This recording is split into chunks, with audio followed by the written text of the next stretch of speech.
अस्सलामुअलैकुम। Welcome to my YouTube channel. उम्मीद है आप सब अपने अपने घरों में खैर आफियत के साथ होंगे। आज मैं बना रही हूँ बिरयानी, लेकिन लेफ़्ट ओवर सालन से।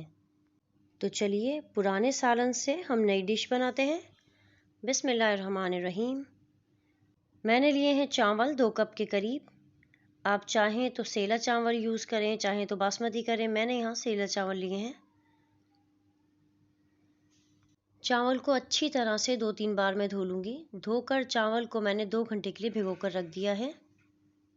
चावल को भीगे हुए 2 घंटे हो चुके हैं। 2 घंटे के बाद आप चाहें तो चावल को बॉईल कर सकते हैं। मैं यहाँ पर हाफ़ कुक कर लूँगी। मैंने लिया है तेल 1/4 कप के करीब। सफ़ेद ज़ीरा मैंने इसमें शामिल किया है आधा चाय का चम्मच। जब सफ़ेद ज़ीरे में से खुशबू आने लगे तो मैंने इसमें शामिल कर दिया है हस्ब ज़रूरत पानी। अब मैं इसमें शामिल कर रही हूँ 1 बड़ी इलायची, 1 बादियान का फूल। जब पानी को उबाल आ जाए तो जो चावल भिगो कर रखे थे उसका पानी मैंने कर लिया है स्ट्रेन, और वो मैंने शामिल कर दिए हैं उबलते हुए पानी में। नमक मैं यहाँ इसमें शामिल कर रही हूँ 1 खाने का चम्मच। आप अपनी टेस्ट के अकॉर्डिंगली कम या ज़्यादा कर सकते हैं। हाई फ्लेम पर चावल के पानी खुश्क होने तक मैं चावल को पका लूँगी। चावल का पानी खुश्क होने लगा है। अब 8 से 10 मिनट के लिए हल्की आंच पर मैं चावल को दम कर दूँगी। अगर आप चाहें तो जिस तरह से तह वाली बिरयानी के लिए हम चावल उबालते हैं, आप उस तरह से उबाल के भी इस्तेमाल कर सकते हैं। चावल पक चुके हैं, आधे चावल मैंने इसमें से निकाल लिए हैं। मेरे पास 2 दिन पुराना भुना कीमा बचा रखा था। ये वही भुना कीमा है जो 2 दिन पहले मैंने बनाया था। उसकी रेसिपी मैंने अपलोड की थी, आई बटन पे क्लिक करके आप चेक कर सकते हैं। मैंने भुने कीमे की तह लगा दी है चावल पे। अब मैंने इसमें शामिल कर दिए 4 से 5 हरी मिर्चें, 3 से 4 मैंने लिए हैं आलू बुखारे। 2 खाने के चम्मच मैं इसमें शामिल कर रही हूँ हरा धनिया। आप चाहें तो पुदीना भी शामिल कर सकते हैं। केचप है 4 खाने के चम्मच। आधा केचप मैं अभी शामिल कर दूंगी, आधा मैं टॉप लेयर पे करूंगी।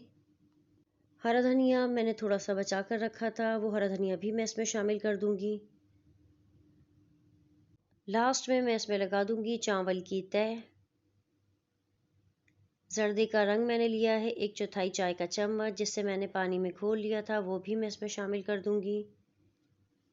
1 टमाटर मैंने लिया है, उसे मैंने स्लाइस कर दिया है, वो मैं इसमें शामिल कर दूंगी। 2 मीडियम साइज़ के प्याज थे जिसे मैंने फ्राई कर लिया था। अब जो केचप मैंने बचा कर रखा था वो मैं टॉप लेयर पे डाल दूंगी। चावल को 8 से 10 मिनट के लिए हम कर देंगे दम। 8 से 10 मिनट हो गए हैं, हमारी कीमे की बिरयानी रेडी है। मेरे पास क्योंकि कीमा बचा रखा था इसलिए मैंने कीमे की बिरयानी बनाई है। आप चाहें तो इसी रेसिपी से कोरमा, कढ़ाई, हांडी की बिरयानी भी बना सकते हैं। जो सालन आपके पास बच जाए आप उसे बिरयानी में इस्तेमाल कर लीजिए। बिरयानी हो गई है रेडी, मैं इसे कर लूँगी डिश आउट। आप इसे ज़रूर ट्राई कीजिएगा। अगर आपको मेरी रेसिपीज़, मेरी रेमेडीज़ पसंद आती हैं, आप इन्हें ट्राई करते हैं, तो अपना फ़ीडबैक हमें ज़रूर दिया कीजिए। और मेरे चैनल को लाइक, शेयर एंड सब्सक्राइब करना ना भूलिएगा।